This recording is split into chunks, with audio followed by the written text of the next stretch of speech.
저희가 지금 이스라엘의 왕의 제도, 왕정 제도를 살피면서 하나님께서 이스라엘의 진정한 왕이시구나 하는 것들을 사무엘서를 통해서 살펴보고 있습니다. 그런데 그 사무엘서 이전에 룻기를 살피면서 하나님께서 세우시는 왕의 그 족보, 그리고 왕가가 과연 누구의 차지가 될 것인가에 대해서 이미 들은 바가 있어요. 바로 다윗이었습니다. 뚜껑을 열고 보니까 다윗이 초대 왕이 될 법한데, 그렇게 기대하고 뚜껑을 열었는데 웬걸요? 사울이 왕이 됩니다. 그리고 그 사울의 모습에 대해서 아주 헌칠하고 준수하고 잘생겼고 겸손하고 왕의 자질에 조금도 부족하지 않은 모습을 성경은 기록하고 있었어요. 우리가 이 성경을 읽으면서 왕이 될 만한 사람이 됐구나 생각을 했었죠. 그러나 우리가 지난주 살피면서 그 마음이 변해서 교만함이 되고 하나님께 불순종이 되고, 그래서 결국은 그 왕의 자리에서 폐위되는 이러한 모습을 보게 됩니다. 사울이 도대체 뭘 얼마나 잘못했기에 왕의 자리에서 그렇게 쫓겨나야 되는가 하는 생각을 하게 됩니다. 그 일을 위해서는 이스라엘만의 왕의 위치, 이스라엘이라고 하는 나라에서 왕의 위치는 어딘가에 대해서 먼저 살펴봐야 됩니다. 일반적으로 왕은 한 나라를 대표하는 사람이 맞습니다. 모든 나랏일에 대해서 어떤 결정권이 왕에게 있다고 해도 틀리지 않을 것입니다. 물론 분야별로 전문가들의 도움을 받기는 하겠죠. 그러나 최종적인 결정은 왕의 몫이라는 것입니다. 왕이 결정을 짓는 거예요. 그런데 이스라엘이라고 하는 이 나라에서는 이런 일반적인 사항이 적용되지 않습니다. 왜냐? 철저하게 신정 통치 국가이기 때문이에요. 하나님으로부터 통치를 받는 나라이기 때문입니다. 이스라엘은 하나님께서 왕을 통해서 다스리시는 나라입니다. 그렇게 볼 때에 하나님의 통치 아래에서 백성을 다스리고 보살펴야 하고 그들을 위해서 목숨 걸고 싸우며 지켜야 돼요. 즉 백성과 하나님 사이에 왕이 있는 것입니다.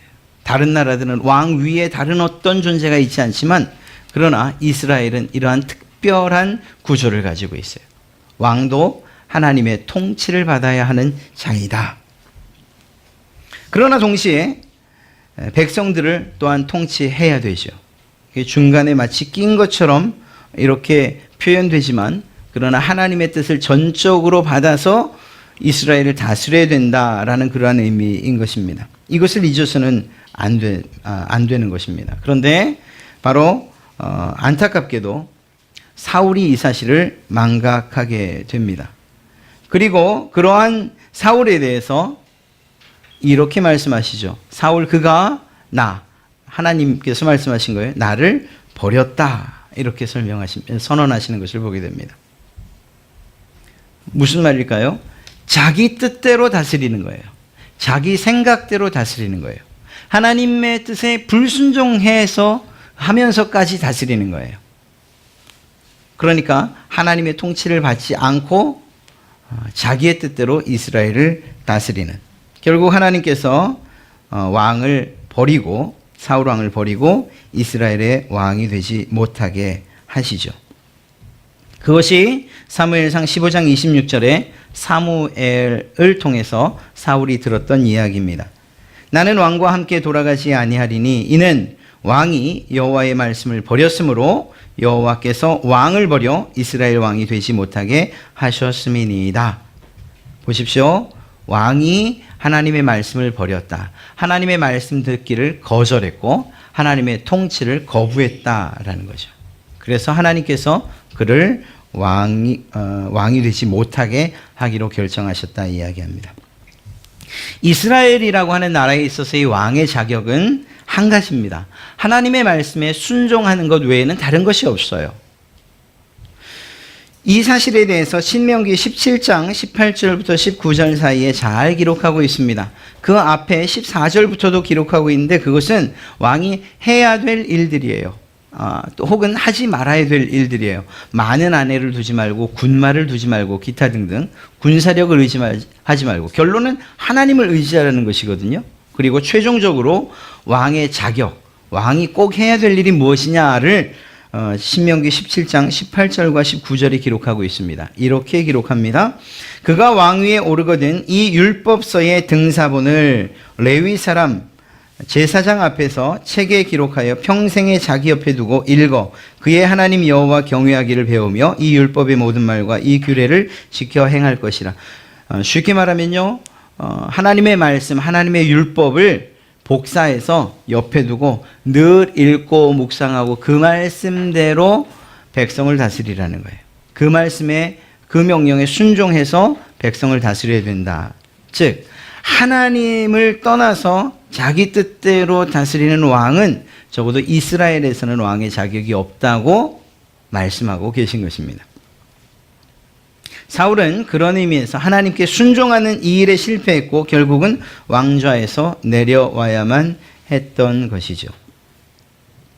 오늘 여러분들과 살펴보려는 이 이야기는 사무엘 16장과 사무엘상 16장과 17장의 내용입니다. 만약에 여러분들이 오늘 말씀을 읽고 16장과 17장을 다시 읽게 된다면 이런 질문을 계속 던지면서 성경을 읽어야 돼요. 누가 진정한 이스라엘의 왕인가? 사울과 다윗 가운데 왕의 자격이 있는 사람은 과연 누구인가? 이런 질문을 던지면서 16장과 17장을 보게 된다면 여러분들은 분명히 한 사람은 분명히 버림을 받았고 한 사람이 다시 왕으로 세워지는구나 하는 것을 보게 될 것입니다. 표면적으로는 사울이 왕이었습니다. 앞으로도 당분간 다윗이 기름 부음을 받았음에도 불구하고 당분간은 사울이 왕의 자리에 계속 있을 겁니다. 사울은 왕의 옷을 입었고 왕이 앉는 자리에 앉아 있었습니다. 그리고 왕처럼 그의 군대를 지휘하고 있었습니다. 그는 여전히 왕이었어요. 하지만 사무엘상 17장 10절과 11절 말씀을 보면 전혀 왕 같지 않은 그러한 모습을 보게 됩니다. 그 블레셋 사람 골리앗을 이야기하죠. 블레셋 사람이 또 이르되 내가 오늘 이스라엘의 군대를 모욕하였으니 사람을 보내어 나와 더불어 싸우게 하라 한지라. 사울과 온 이스라엘이 블레셋 사람의 이 말을 듣고 놀라 크게 두려워하니라. 사울과 이스라엘 사람이 놀라고 두려워했다. 그럴만합니다. 사실 골리앗의 키가 작게는 2.7m, 크게 보면 3m에 이르고요. 갑옷의 무게만 58kg이고요. 또 들고 있던 창의 날 무게만 7kg에 해당합니다. 창 자루까지 한다면 더 무겁겠죠. 게다가 그의 방패를 드는 사람이 따로 있었습니다. 그러니까 그 키에 걸맞는 무시무시한 그러한 장수였던 것만큼은 틀림없습니다. 이스라엘 백성들이 두려워서 떨 만큼이요. 이 골리앗이 40일 동안을 계속 하나님을 조롱합니다. 이스라엘 백성들을 위협합니다. 나와서 싸울 사람 1대1로 한번 붙어보자. 이렇게 이스라엘의 군대를 모욕합니다. 그러니 백성이 두려워 떠는 것은 충분히 이해할 수 있습니다. 그런데 적어도 한 나라를 대표하고 그 백성을 보호하고 앞장서서 싸워야 되는 왕만큼은 그저 그냥 두려움에 떨고 앉아 있어서는 안 됐던 거죠. 정말 자기가 할 일이 없었다면 그가 해야 될 일은 무엇이냐? 하나님을 찾아갔어야 돼요. 하나님께 도움을 요청했어야 돼요.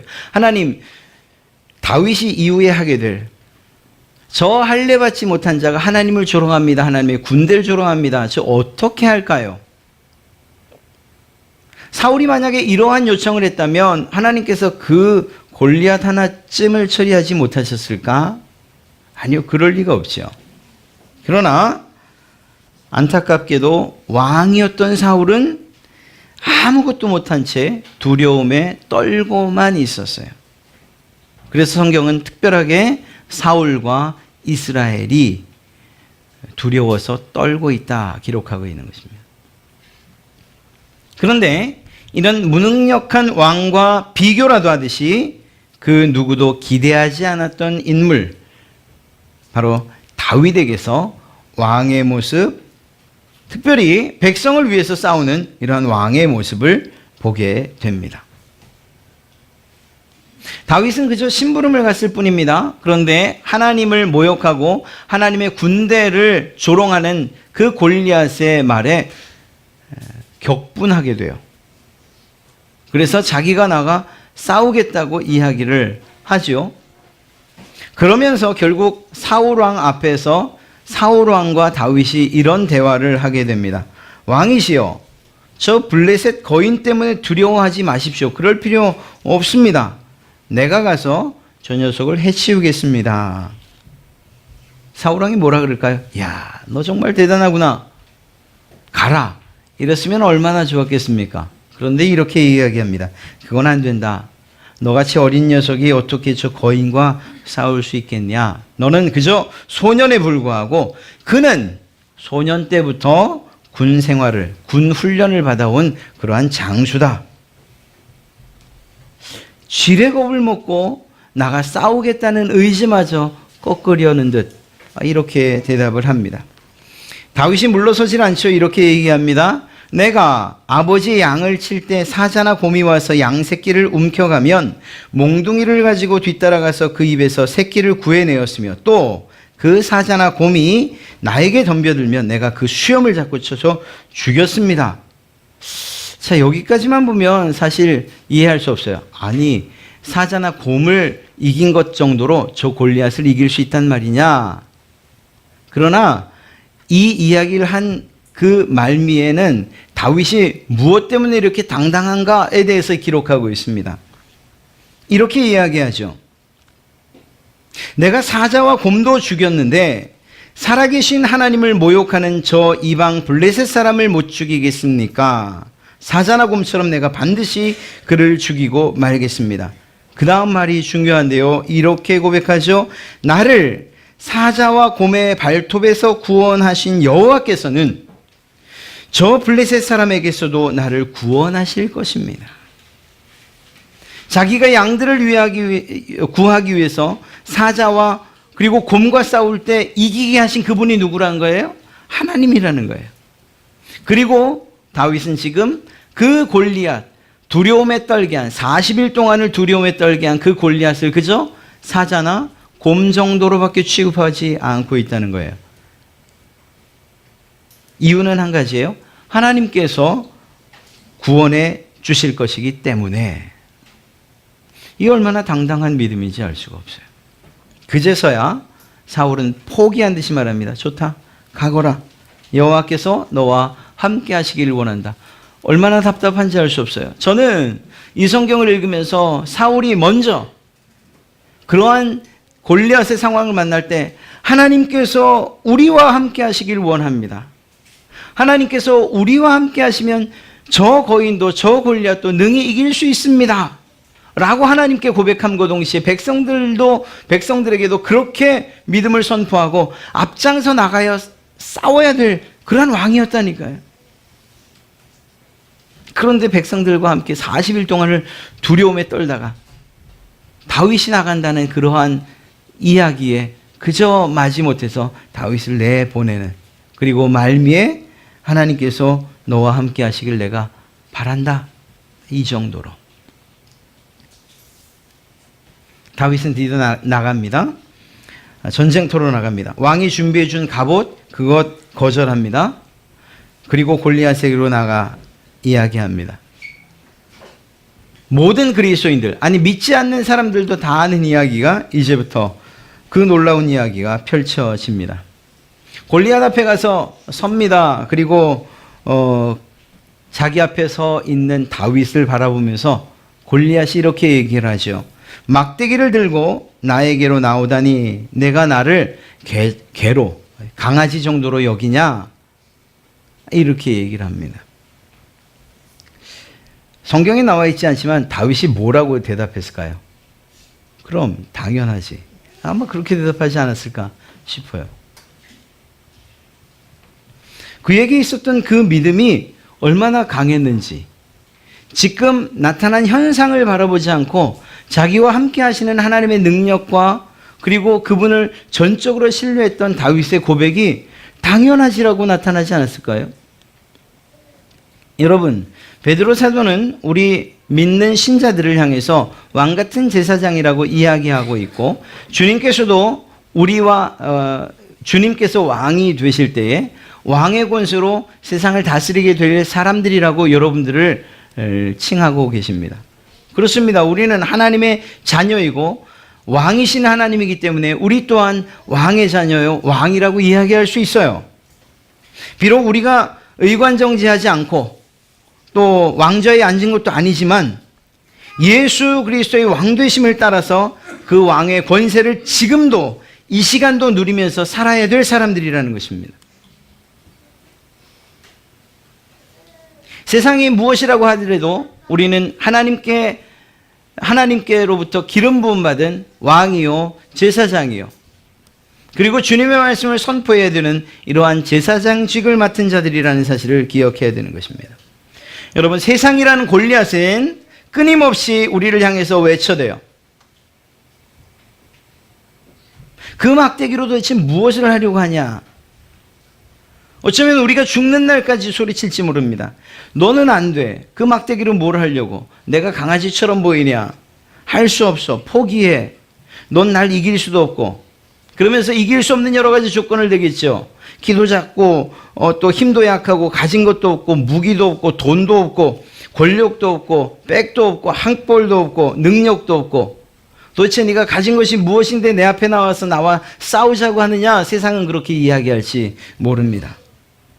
막대기 같은 거 하나 들고 나를 이기겠다고 자신만만하게 세상은 여러분들을 향해서 이렇게 이야기할 것입니다. 이때 우리에게 필요한 이야기가 무엇이냐면 다윗이 했던 그 한마디예요. 이 할례 받지 못한 블레셋 것이 감히, 이 할례 받지 못한 블레셋. 할례라는 것은 무엇을 이야기합니까? 하나님께서 내 백성이라고 인정하시는 그것을 증명하는 표시이죠. 그러니까 다시 말하면 하나님을 알지도 못하고 하나님의 백성도 아닌 것이 감히 하나님의 백성, 하나님을 건드려 하나님과 싸우자고 하는 이야기예요. 여러분, 다윗에게 있었던 이 믿음과 신앙이 정말 그립지 않습니까?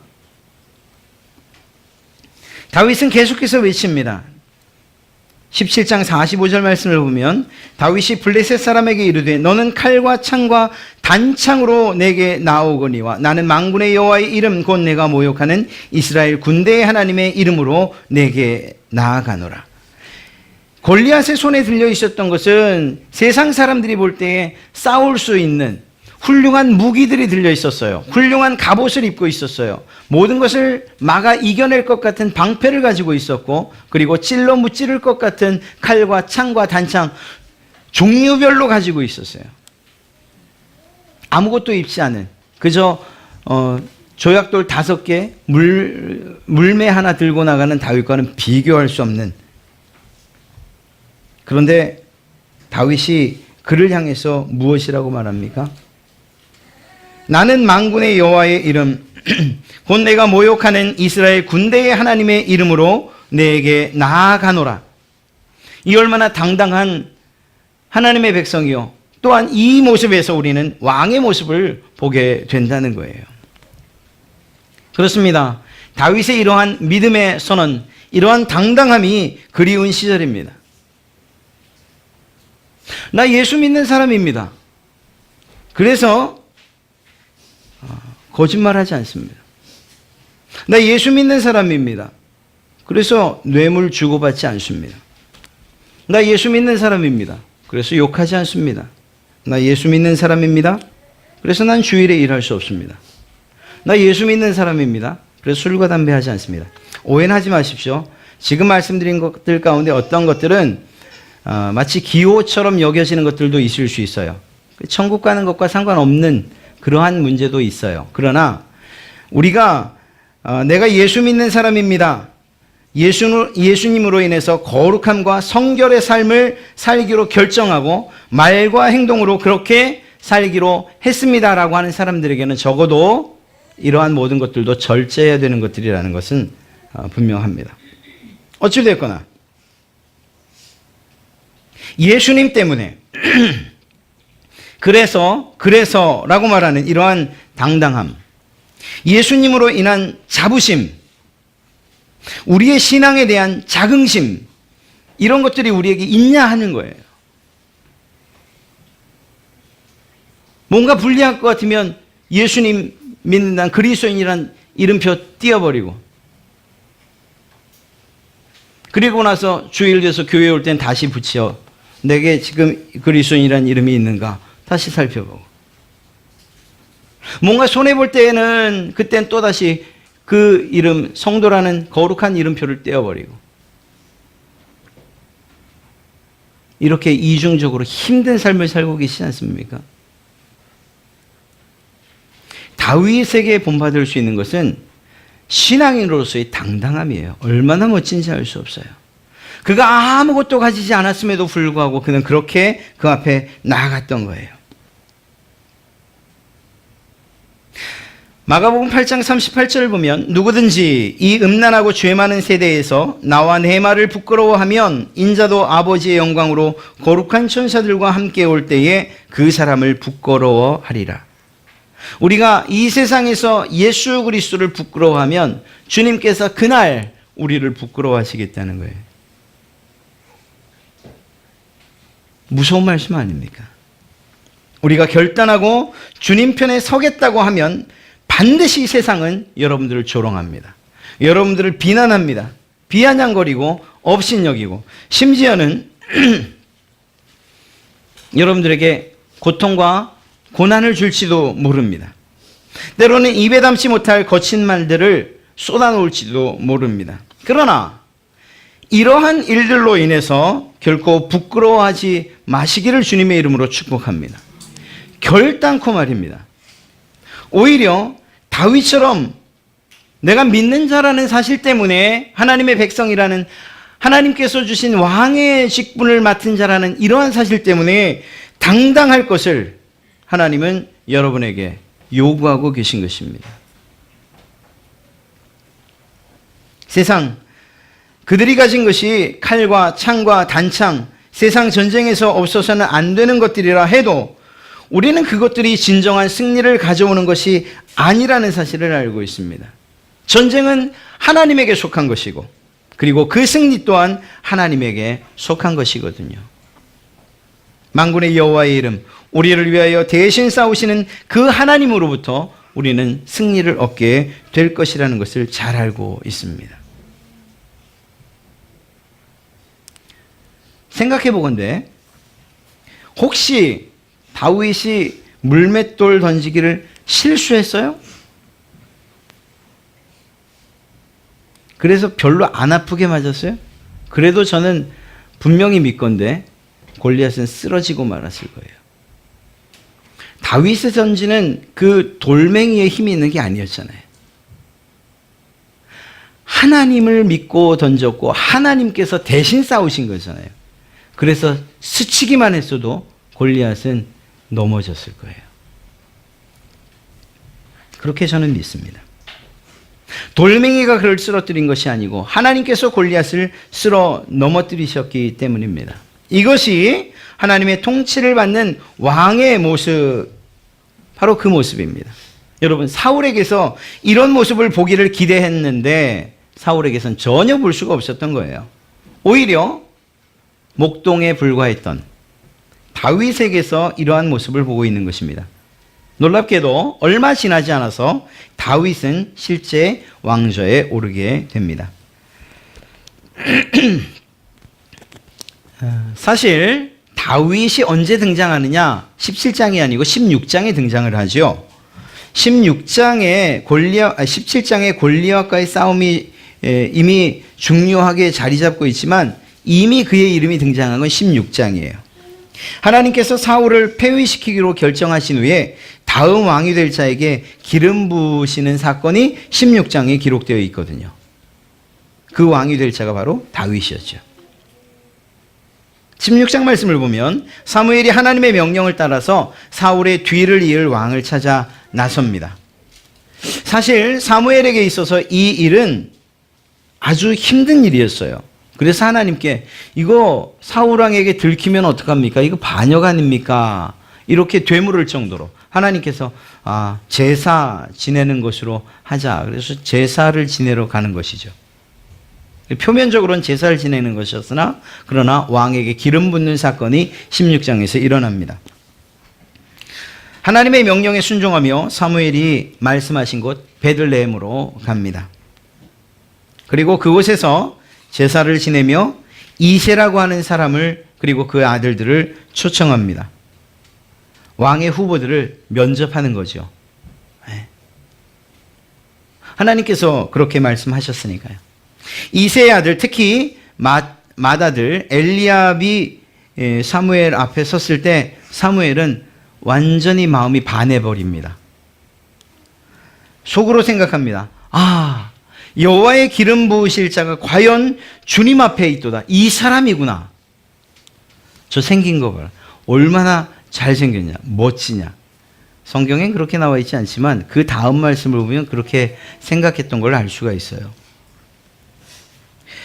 하나님께서 그렇게 생각하는 사무엘에게 무엇이라고 말씀하시는가 하면 그의 용모와 키를 보지 말라. 내가 이미 그를 버렸노라. 내가 보는 것은 사람과 같이 아니하니 사람은 외모를 보거니와 나 여호와는 중심을 보느니라. 사무엘이 볼 때에 엘리압은 괜찮은 사람, 마치 사울만큼 준수한 사람처럼 보였을 거예요. 그래서 그 용모에 그만 반해버리고 만 거죠. 그러나 하나님께서는 결코 그렇게 생각하지 않으셨어요. 속 중심을 보시는 분이시기 때문에. 하나님이 속 중심을 본다고 할 때에는 어떤 것을 의미할까요? 하나님과의 관계를 보시는 거예요. 관계. 그 사람이 하나님을 어떻게 생각하는가에 좀 더 집중하신다는 사실을 알 수가 있는 것입니다. 사무엘은 외모를 보고 평가했지만 하나님은 그렇게 평가하지 않으십니다. 그래서 이새의 7 아들들이 다 사무엘 앞에 섰지만 그 가운데 왕으로 기름 부을 만한 사람을 찾을 수는 없었습니다. 놀랍게도 다른 사람들이 주목하지 않았던 사람, 심지어는 아버지도 신경 쓰지 않았던 막내. 그래서 그는 이 자리에 오지도 못할 자라고 생각해서 너는 양이나 치러 가라 라고 했던 그 사람. 그 다윗을 사람들은 심지어는 아버지도 주목하지 않았지만 하나님은 주목해 보고 계셨다라는 것입니다. 그래서 이렇게 얘기해요. 다른 아들들 없느냐? 네, 막내가 남아있기는 합니다만 걔는 그저 양이나 칠 사람입니다. 지금 양떼를 치고 있습니다. 이렇게 이야기를 합니다. 외모를 취하지 않고 속 중심을 살피시는 하나님의 특별한 눈에 발견된 다윗임을 우리가 볼 수가 있어요. 사도 바울은 다윗에 대한 하나님의 마음을 다음과 같이 기록하고 있습니다. 사도행전 13장 22절 말씀을 보면 내가 이새의 아들 다윗을 만나니 내 마음에 맞는 사람이다. 이 내 마음에 맞는 사람이다 라는 말은 a man after my own heart. 쉽게 얘기하면 내 이상형이야 그런 뜻이에요. 하나님께서 보실 때 내 이상형인 거예요. 누가요? 다윗이. 여러분 이러한 하나님의 선언을 듣고 싶지 않으십니까? 야, 너 정말 내 마음에 쏙 들어. 내 이상, 내가 바라던 사람이야. 이게 잘생겨서가 아니라니까요. 키가 커서가 아니라니까요. 힘이 있어서가 아니고 세상 사람들이 말하는 지도력이나 재물이 있어서가 아니라고요. 다윗에게 기름을 붓는 일을 통해서 하나님의 일하시는 방법을 우리는 보게 되는데요. 고린도전서 1장 27절부터 29절 말씀을 보면 그러나 하나님께서 세상의 미련한 것들을 택하사 지혜 있는 자들을 부끄럽게 하려 하시고 세상의 약한 것들을 택하사 강한 것들을 부끄럽게 하려 하시며 하나님께서 세상의 천한 것들과 멸시받는 것들과 없는 것들을 택하사 있는 것들을 패하려 하시나니 이는 아무 육체도 하나님 앞에서 자랑하지 못하게 하려 하심이라. 하나님께서 무엇이라고 말씀하십니까? 오늘 성경대로 그대로 한다면 미련해도 상관없다는 거예요. 지혜 없어도 상관없다는 거예요. 약해도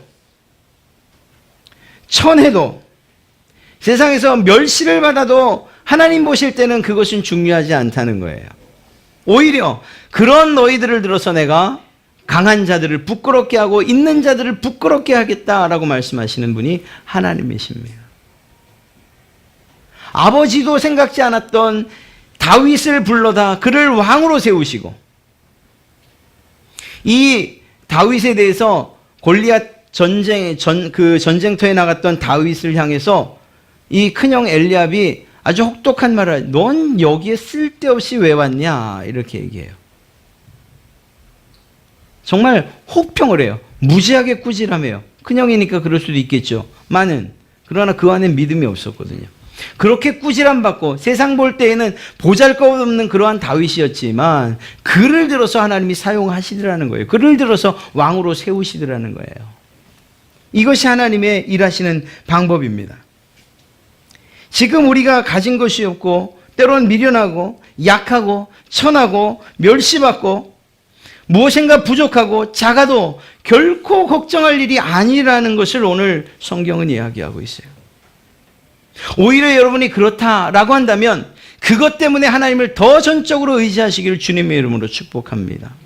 그것이 하나님의 마음에 합한 마음에 쏙 드는 사람이 되는 비결이기 때문입니다. 중요한 것은 우리가 설령 이런 상황 가운데 있다 할지라도 전적으로 하나님을 의지하는가, 하나님의 마음에 드는 그런 사람인가 하는 이것이 더 중요하다는 사실을 기억하시기 바랍니다. 여러분, 우리가 세상을 살면서 우리가 소유하는 것들, 그것은 중요한 것 같지만 그러나 그렇게 중요한 것이 아니에요. 왜냐하면 그 모든 것들이 하나님에게로부터 오는 것들이기 때문입니다. 하나님에게로부터 오지 않는 것들은 단 한 가지도 없어요. 그렇다고 한다면 우리의 마음이 누구를 향해야 하는가? 누구의 마음에 들어야 하는가? 누구의 이상형이어야 되는가? 하나님께서 다윗을 바라보고 그렇게 말씀하신 것처럼 여러분들을 향해서 하나님께서 넌 정말 내 마음에 쏙 드는 사람, 내 마음에 합한 사람이구나 라는 이러한 축복의 선언이 있으기를 주님의 이름으로 축복합니다. 그것이 중요한 거예요. 우리의 삶의 여건이나 우리의 삶의 조건들이 중요한 게 아니에요. 저희 교회를 생각해 보면 그래요. 또 기도하시는 분들도 그래요. 아이고 우리 작은 교회가.